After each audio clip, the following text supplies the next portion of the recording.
Assalamualaikum warahmatullahi wabarakatuh. Waalaikumsalam warahmatullahi wabarakatuh. Yang terhormat Pak Dir Krimum, Pak Saton dari BI, Pak Wadir dan rekan-rekan wartawan yang berbahagia.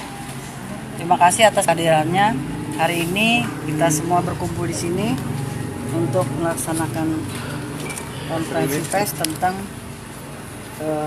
tindak pidana uang palsu. Untuk lebih jelasnya nanti akan disampaikan oleh Pak Dirkrim. Baik, terima kasih. Ya, baik, terima kasih.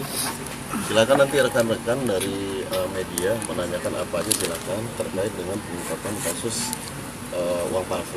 Ya, silakan. Pengungkapan ini seperti apa sih Pak Dir? Jadi begini, ini memang hasil lidik kita sudah lama dan ini memang informasi dari masyarakat. Kita perdalam sehingga kita dapatkan, memang sudah berapa bulan kita ikuti karena dia berpindah-pindah tempat, sehingga pada saat terakhir kita dapatkan, kita lakukan penangkapan, upaya paksa dan kita ungkap. Berapa banyak ini uang yang dipalsukan Pak Dir? Berapa banyaknya dia 88 itu lembaran 100-an dan 44 itu yang lembaran 50. Itu modusnya sendiri nyetak uang palsu Pak Dir? Ya seperti kalian rekan-rekan lihat sendiri. Digunakan untuk apa nih uang palsu ini Pak Dir? Nah nanti kita perdalam. Dia pindah-pindah karena sudah tahu dirinya atau bagaimana? Ya biasa kan, kalau hal-hal dari apa yang mereka melakukan kesalahan atau melakukan pidana, pastilah seperti itu modus mereka selalu berpindah. Punya background kan?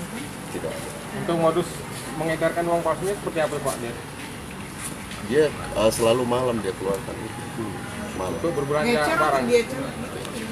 Hasil pemeriksaan awal sudah berapa lama beroperasi ini Pak Nanti Dir? kita perdalam. Perdalam lagi Pak Dir. Kalau untuk alat yang digunakan Pak Dir? Ya ini kalian lihat. Murni Printer. Printer.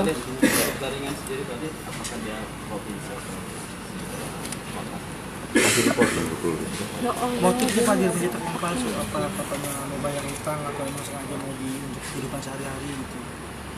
Awalnya ya itu tadi tapi kita perdalam lagi tapi awalnya mereka hanya karena terlilit utang kata dia, tapi kan nanti kita perdalam lagi. Berarti ada dugaan kuat bukan cuma sekali aja. Menurut pengakuan dia hanya sekali, makanya nanti kita perdalam lagi. Hasil Ya. lidik Sementara itu Sudah kita amankan di mana tersangka ini? ya kita amankan di sini. Enggak di daerah mana Pak? Teginan. Teginan. dia punya background pekerjaan atau apa gitu yang mendukung ke arah sini. Misalnya orang komputer yang ngerti desain. Ya mungkin dia otodidak apa? SMK dia. SMK. Mungkin otodidak kan banyak. Jangan lupa subscribe ya.